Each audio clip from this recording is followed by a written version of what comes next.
మాకు తెలియకుండా ఈ ఫ్రెండ్ అక్కడ చూడపడ్డాడే. అదేనే ఆ రోజు విక్కీ గ్యాంగ్ చిత్త కొట్టి నన్ను కాపాడాడని చెప్పానే దేవుడు, అతనే ఇతను. ఆ హీరోయేనా? Hi hi. చాలా స్మార్ట్ గా ఉన్నాడే. How handsome he is. ఇంకాపండి, మీరు వెళ్ళి ఆడుతూ ఉండండి, నేను తర్వాత వచ్చి జాయిన్ అవుతాను. మరి కాక్? దేవుడు ఆ కాకి లైవ్ కక్క అంటే అబ్బా అదే ఆడుకునేది. ఏంటది? నీ చేతిలో ఉంది కదా అది. ఇదా? సరే వేరే కాక్ తీసుకోండి, వెళ్ళండి వెళ్ళండి.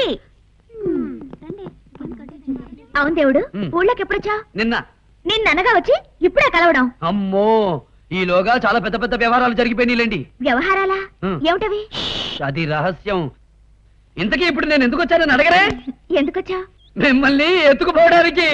నన్ను ఎత్తుకుపోవడానికా? అవును. ఎత్తుకుపోవడం ఎందుకు? నీతో ఎక్కడికి రమ్మంటే అక్కడికి నేనే వస్తానుగా. అదేం కుదరదు, ఎత్తుకుపోవాల్సిందే. సరే, ఎలా ఎత్తుకుపోతా? అదిగో ఆ బుల్లి కారులో. అవును, నన్ను ఎత్తుకు రమ్మన్నది ఎవరు? ఇంకెవరు? పెద్దమ్మాయి గారు. పెద్దమ్మాయ? అదెవరు? రహస్యం. నేను రాకపోతే ఏం చేస్తావు? ఈ దేవుడేమి తెలుగు తక్కువవాడు కాదండోయ్, అంతా రెడీ మీద వచ్చాడు. నా జేబులో మంత్రం ఉందిగా, ఇదిగో దీన్ని ఇలా ఇప్పి ఇందులో ఉన్నదాన్ని ఇలా బయటికి తీసి దీన్ని మీ ముక్కు దగ్గర ఇలా పెట్టారనుకోండి, మీరు స్పృహ తప్పి ఇలా.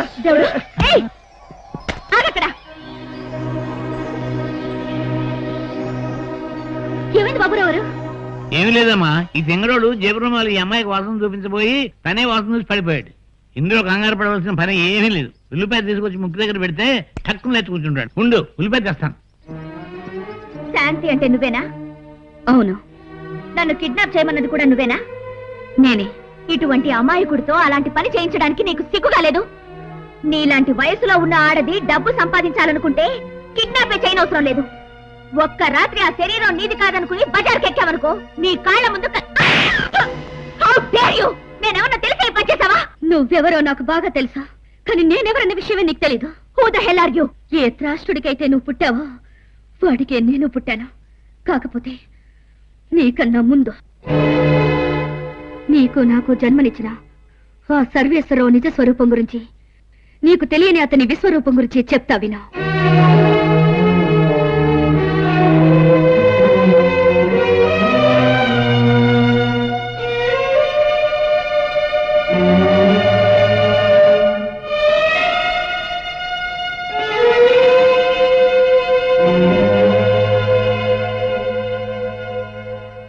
ఇప్పుడు అర్థమైందా? 10 మందిలో నన్ను తన కూతురుగా ఒప్పుకుంటానన్న మిషతో ఇటు నన్ను అటు ఊరు జనాన్ని ఎలా మోసం చేశాడో, ఆఖరికి నన్ను ఒక వ్యభిచారిణిగా చిత్రీకరించడానికి ఎలా ప్రయత్నించాడో. సారీ అక్క, నన్ను క్షమించు. ఇందులో నీ తప్పే ఉందమ్మా. ఇన్నాళ్ళు నువ్వు ప్రేమించి నిన్ను ప్రేమించిన తండ్రి మాత్రమే నీకు తెలుసు. అది నీ అదృష్టం. కానీ నా తల్లిని వంచించి నన్ను ద్వేషించిన తండ్రి మాత్రమే నాకు తెలుసు. అది నా దురదృష్టం. నువ్వు బాధపడకక్క, మనం ఒకే రక్తం పంచుకు పుట్టిన వాళ్ళం. నీ గుండెల్లో రగులుతున్న పగని ద్వేషాన్ని పంచుకోవాల్సిన బాధ్యత నీ తోబుట్టువుగా నాకు ఉంది. మాధవి. అవునక్క, నాన్నకి గుణపాఠం చెప్పడానికి మీరు నన్ను బలవంతంగా తీసుకెళ్ళనవసరం లేదు. మనస్ఫూర్తిగా నేనే మీతో పాటు వస్తాను. అక్క.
నా డాడీయో ఓరి నా ఫాదరో నేను బతుకుండగానే చచ్చినట్టుగా ఏంటో సోకాలు నువ్వు పోతే ఆనందపడతాను కానీ నేనెందుకు అడుగుతాను మరి నేనేది మన పరువు పోయినందుకు కన్నా అసలు మనకు పరువు అనేది ఉంటే కదరా పోవడానికి.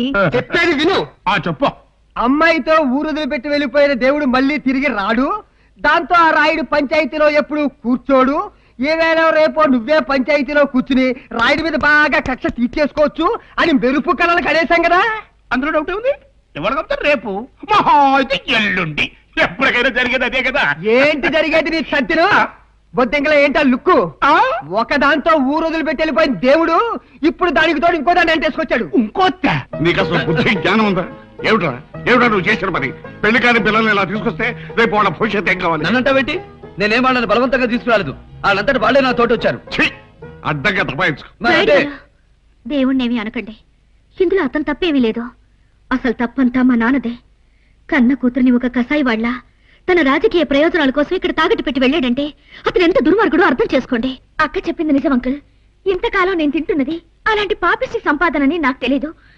మా నాన్న గురించి వింటుంటే అలాంటి అతనికి కూతురునైనందుకు నా మీద నాకే అసహ్యం వేస్తుంది. భగవంతుడు ఎంత చిత్రమైన వాడు. లేకపోతే అలాంటి తండ్రికి ఇలాంటి రత్నాలు పుట్టడం ఏంటి?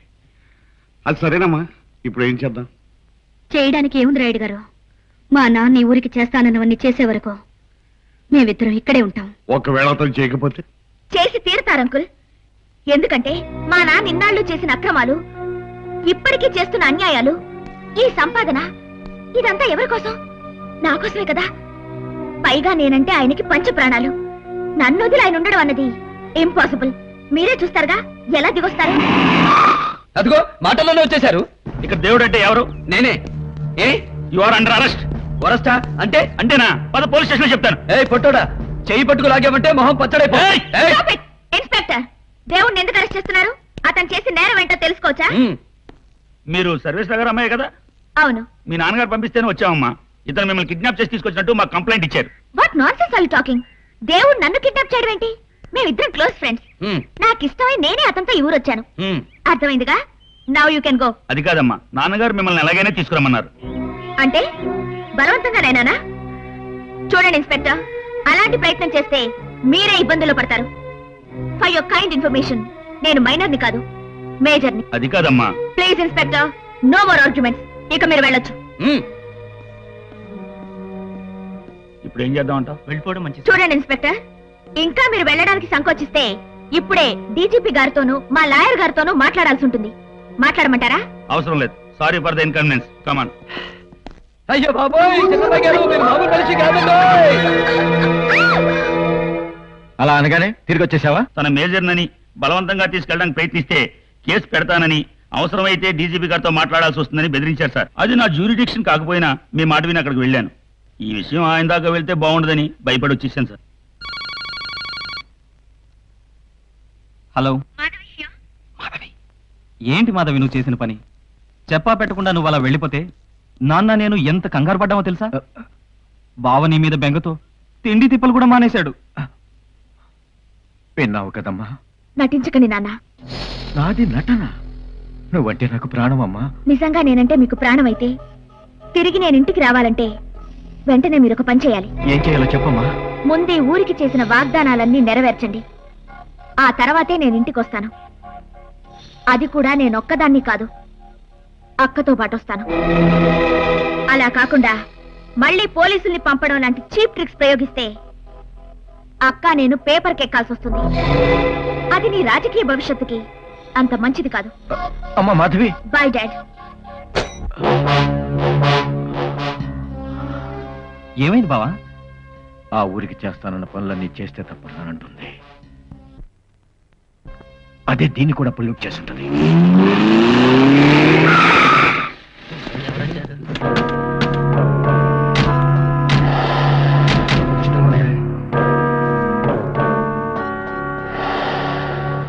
ఒంటరిగాక్షి వచ్చాడు.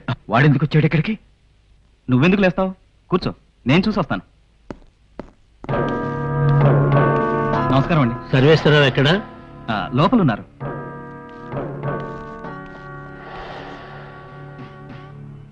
చూడు సర్వేశ్వరరావు, ఇక మన మధ్య తుపాకులతో పనిలేదు. తమలపాకులతో తప్ప. అర్థం కాలేదా? సంబంధం కలుపుకోవాలని వచ్చిన వాళ్లకు స్వాగతం చెప్పాల్సింది తుపాకులతో కాదు, తాంబూలాలతో. వాళ్ళను బయటికి పంపించు, మాట్లాడుకుందాం. రండి, కూర్చోండి. Cool drinks? No thanks. వచ్చిన వ్యవహారం చక్కబెడితే ఏకంగా హార్డ్ డ్రింక్స్ తోనే మొదలు పెడదాం. అయితే చెప్పండి. చూడు సర్వేశ్వరరావు, నాకున్నది ఒకే ఒక కొడుకు, నీకున్నది ఒక్కగానొక్క కూతురు. మీ అమ్మాయిని మా అబ్బాయికి ఇచ్చి వివాహం చేయమని అడగడానికి వచ్చాను. దానివల్ల నాకేంటి లాభం? మా అబ్బాయికి నువ్వు కట్నం ఇవ్వక్కర్లేదు. కట్నం లేకుండా మా అమ్మాయిని పెళ్లి చేసుకోవటానికి 190 మంది క్యూలో ఉన్నారు. ఉండొచ్చు, కానీ అందులో నీకెదురు కట్నం ఇచ్చేవాళ్ళు ఎవరు ఉండరుగా. ఎదురు కట్నమా? ఏంటది? ఈ రాష్ట్ర ముఖ్యమంత్రి పదవి.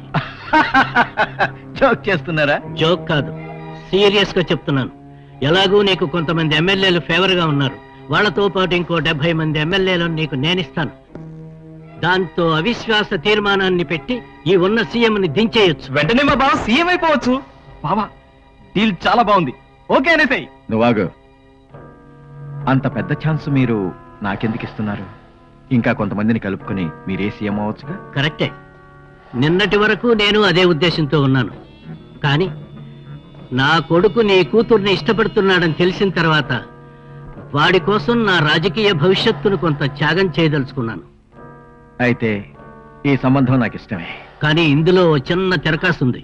ఏంటిది? మా వాడంటే మీ అమ్మాయికి అసలు ఇష్టం లేదట. పిచ్చి పిచ్చి వేషాలేస్తే మా డాడీతో చెప్పి జైల్లో పెట్టిస్తాను. మాకు డాడీ లేరు, మరి జైల్లోంచి బయటికి తీసుకురావటానికి. మరి మీ అమ్మాయిని ఒప్పించగలవా? ఖచ్చితంగా ఒప్పిస్తాను. నా మాట అంటే దానికి వేరే. గుడ్. అవును, అమ్మాయి ఏది? కొత్తపాడులో ఉంది. కొత్తపాడా? అది వాళ్ళ అమ్మమ్మ గారింటికి వెళ్ళింది, 2 రోజుల్లో వస్తుంది. సరే, అయితే మంచిగా చూసి ముహూర్తం పెట్టుకుందాం. ఇప్పుడు 2 రోజులు ముందు వచ్చింటే ఎంత బాగుండేది. ఇప్పుడు అది వెళ్ళి ఆ ఊళ్ళో కూర్చొని రానంటుంది. బావా, నువ్వేం చేస్తావో నాకు తెలీదు. ఈ ఆఫర్ మాత్రం వదులుకోవటానికి వీల్లేదు. తలచినదే జరిగినదా దైవం ఎందులకు, జరిగినదే తలచితివా శాంతి లేదు నీకు. బావా, నువ్వు సీఎం అయిన వెంటనే నాకు సాయం చేయాలి. ఏంటది?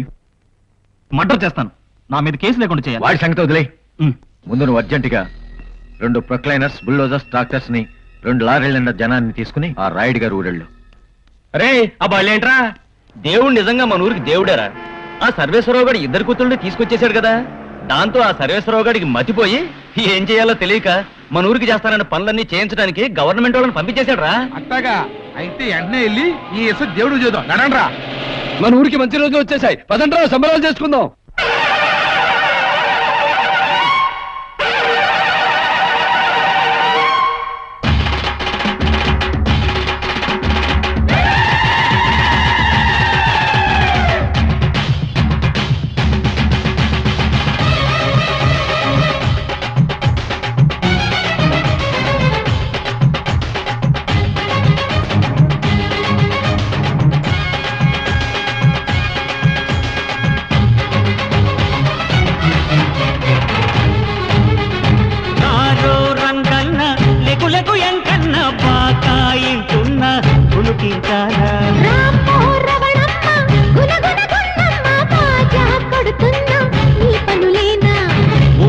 ఉల్లాసం ఉషారెక్కి ఉంటాం.